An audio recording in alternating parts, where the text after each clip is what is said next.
dans le prochain épisode de Plus belle la vie.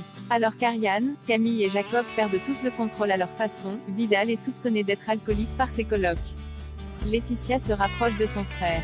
Attention, les paragraphes qui suivent contiennent des spoilers sur l'épisode de Plus belle la vie diffusé demain soir sur France 3.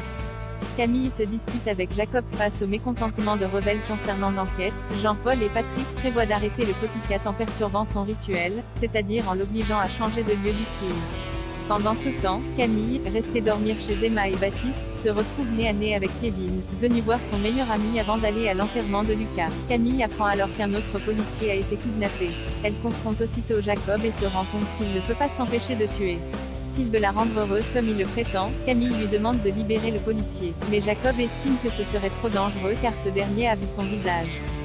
Folle de rage, Camille s'en va en déclarant qu'elle ne veut plus jamais revoir Jacob. Alors qu'il se fait passer pour Julien, Jacob se rend aux funérailles de Lucas pour soutenir Ariane. Il lui demande d'ailleurs si la police a des pistes.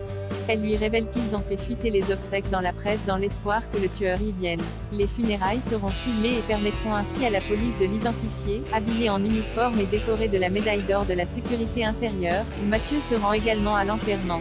Après quoi, il va boire un verre avec Ariane dans un bar pour décompresser. Complètement ivres, ils finissent par s'embrasser.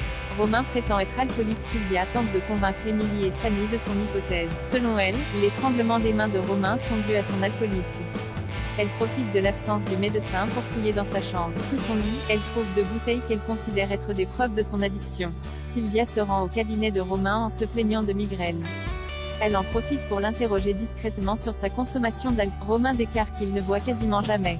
Mais en voyant de nouveau sa main trembler, Sylvia a du mal à le croire. De retour à la coloc, elle décide de vider toutes les bouteilles d'alcool. Un peu plus tard, en préparant le dîner, Romain se coupe le doigt. Il constate qu'il n'y a plus d'alcool à 90 dans sa trousse à pharmacie.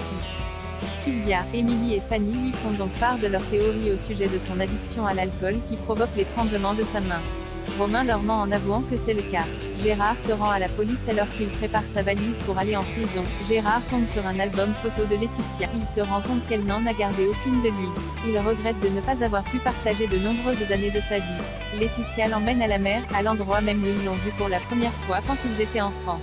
Là, elle lui remet la dernière lettre que leur mère lui avait écrite et qu'elle avait gardée pour elle comme une façon de le punir. Gérard est très ému. À voix haute, il lit que sa mère l'aimait malgré tout. Accompagné de Kevin et Laetitia, Gérard se rend au commissariat. Chez les Bélesta, son absence provoque